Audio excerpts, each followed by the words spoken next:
Hey everyone, it looks like we finally got the kit information to the 7th anniversary unit in JP, Holy Knight Roy, as of like an hour or so ago. I'll go over his kit and give a couple of my thoughts as well. To start off though, he's a water human and his slots are 6-star physical, a 5-star defense, and 4-star heal and support. These are really strong slots. The defense slot is great for the endgame. The heal slots is strong for cleansing too. The LB7 is pretty good, but I wouldn't personally use expert LBs on him. For his skill, it heals any status ailment besides faint, paralysis, seal, or freeze, and it also has a 12-second CT. It's a fairly underwhelming skill to be honest. I think status resist would have been better, or maybe flinch resist. Art gen would have also been nice, because you're really only going to see the skill used when he's burned or poisoned, and that's pretty unfortunate. For his arts, it does 23,000 water damage physical and has an 80% chance to freeze for 7 seconds. I don't even really know how to react to this. There's a couple of things wrong with this. Having just freeze on an effect is already horrible, but to top it off, it's 1. Not ultimate freeze, 2.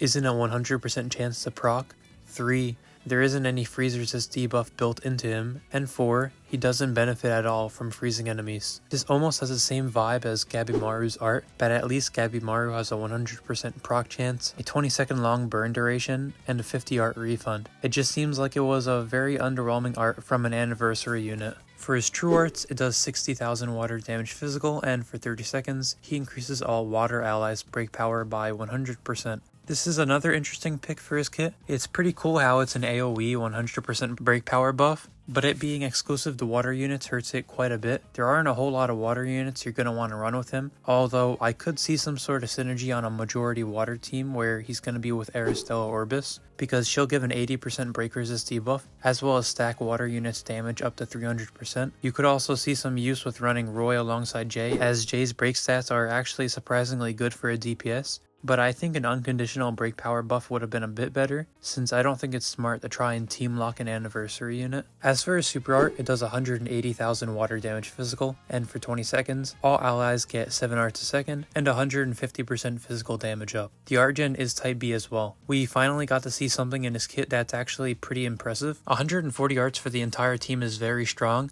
and at 7 arts a second, it'll go really fast. The physical damage buff is really nice as well. The glaring problem with it is of course the fact that it's type B, because now it's going to be really hard to run him alongside a lot of other meta units, namely Haruto, but that doesn't mean that he won't work good as an art gener himself, because he does do that pretty good. It just seems that like for the majority of content, you're going to mostly spam his super art, although with how high its modifier is, at 180,000, it'll do some damage, but it could have been better all things considered. And for the first time in a long time, we finally get to see a new unit with a Phantom Bullet. In Roy's case, it'll be activated after using his super art, in which you tap the Phantom Bullet button. As for what it does 250,000 water damage physical, and for 100 seconds, it debuffs the enemy's physical resist by 120%. When it's used the first time, all allies get 200 arts, and then the second time it's used, he heals everyone's HP by 100%. This can only be used twice as well. It's pretty unique to see the Phantom Bullet being used again in a unit, and this is pretty much one of the highest base modifiers we've ever seen, besides the units that can build higher, such as the new 6-star Milam or Summer Sistina.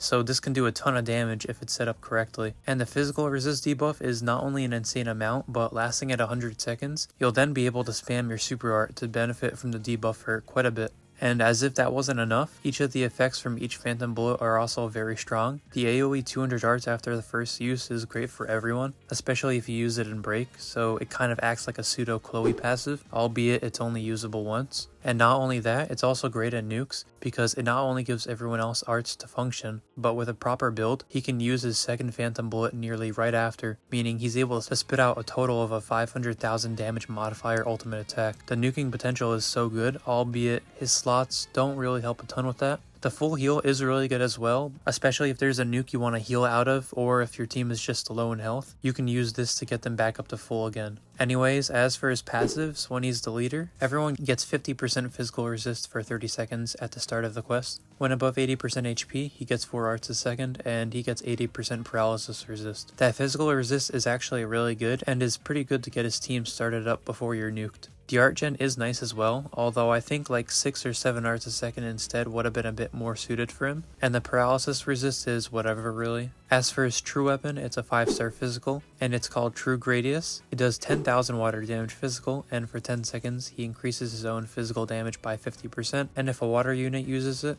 for 10 seconds you get 50% attack. When it's used on Holy Knight Roy, he gets 2 arts a second and 100 arts at the start of the quest, as well as 10% accuracy. The active effect is pretty solid, but it could have been a lot stronger I feel, like maybe 80 to 100% damage. Although the passive is really strong, because not only does it have overtime arts, but it also gives 100 arts at the start, so Roy will be able to get started pretty quickly, and if you're using it for nuking, it'll be even better. It's definitely really nice to have if you want to get the full potential from Roy, although it's not really needed for him to function. But in all, I definitely wasn't expecting this kit when it was announced that Roy was the 7th anniversary unit. Truth be told, I thought he'd be a lot better than he currently is. That's not to say that he isn't good, because he is really strong. Being an art genner that can damage buff, that also has a defense and heal slot, is very valuable, and it's a niche that not many can fill. But I just think that as an anniversary unit, there's a certain standard that has to be met. Similar to Stargod Lisa, it could have been a million times better had the new Emperor been the anniversary unit instead, considering how much he can do, as well as his new 6-star true weapon. Because with Roy, it seems like they kind of missed the mark on a couple of areas. His skill is kind of just okay, and his arts is next to useless. It isn't even reliable for a freeze, even if the boss has 0% freeze resist. And with how he's a type B art gen, he's gonna be competing on a team versus units like Beyond Fate Emperor, Haruto, and a lot more. So you kind of have to find a way to make up for those lack of units in the team. As for teams you'd want to run him on, as I mentioned before, Aristella Orbis is pretty good with her 80% break resist debuff, and she can also buff water units damage, so that's really strong as well. And Jay could be especially good as well, since he's getting a lot more damage, which means that he'll be even better, but not only that, he'll be able to benefit from the break buffs and break resist debuffs, so that he can break bosses even quicker. But Mono Water doesn't really have a meta team, so it's a little hard to try and stick with a Mono Water team. But even then, it's not really too hard to fix him. Just give him something similar to Goblin Slayer's art, in which he gives a break and damage resist debuff, and he's instantly a million times better, because now he's much more breaking and damage oriented. And if he's able to stack break resist with Chloe, all break content becomes a lot easier to roll through. As for his true art, a general break buff would have been a lot better, but I'd even take it if they added a break resist debuff to that, or something else. Because if you're not breaking, you're gonna constantly spam his super art and the occasional phantom bullet, as there's no need for this or his art. But just in general, I'm kinda disappointed since I expected like #1 unit in the game levels of kit from him, but it is what it is. I believe the maintenance for him on JP should be tonight, and his banner will be going on tomorrow morning. Let me know if anyone who plays JP is gonna be going for him or even pitying for him, because I wouldn't really say he's pity worthy, although I could 100% understand if you do. If you did enjoy the video, I'd appreciate it if you subscribe to the channel. Good luck to anyone that's going to be summoning for him in JP tomorrow. Thanks for watching, and I'll see you later.